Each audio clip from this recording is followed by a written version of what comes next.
Okay, ang balita natin ngayon, ito si Troy Rosario mukhang namimili na raw dito sa San Miguel at Magnolia. At sa tingin ng iba, baka sa Magnolia na ito mapunta talaga. Kung sakali si Troy Rosario ay dito sa Magnolia Chicken Templados maglaro, abay parang naka-jackpot itong Magnolia dito sa nasabing player. Alam naman natin kung anong kalidad nitong si Troy Rosario at kung makuha nila yan ng walang kapalit. Abay napakaganda niyan.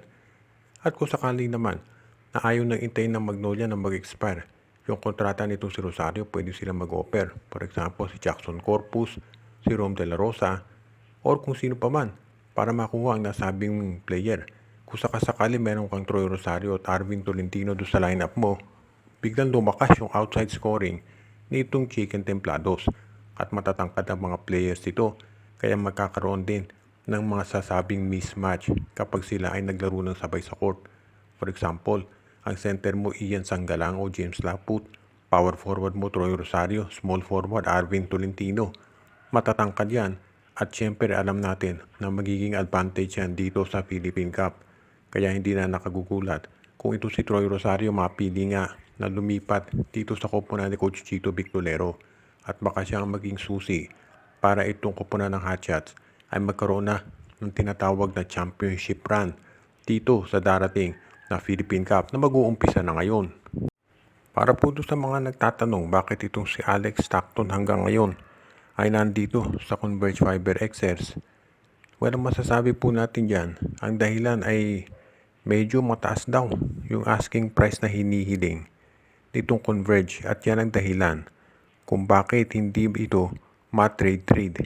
Ibig sabihin, merong mga teams naman talaga na interesadong makuha ang serbisyo ng nasabing player.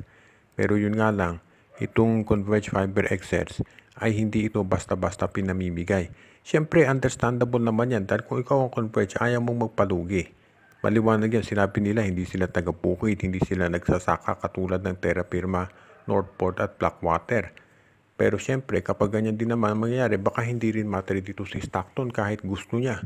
At kung ikaw naman ang Converge, gusto mo na as much as possible yung mga players na nasa team mo ay yung mga gusto maglaro doon. So sa ngayon, medyo nade-delay nga yan dahil kahit maraming teams ang interesado kay Stockton, ang Converge ay ayaw itong bitawan dahil sa tingin nila yung ino-offer ng ibang teams ay hindi sapat o kulang doon sa value na maiibigay o makukuha nila. Kaya medyo on a standstill, ika nga, itong trade na mangyayari kay Alex Stockton at yan ngayon ang tinitignan mabuti nitong Converge Fiber XS. At sinabi naman ng mga insiders na hindi nagmamadali ang Converge pagdating dito sa pag-trade sa mga players nila at handa sila na mag-intay.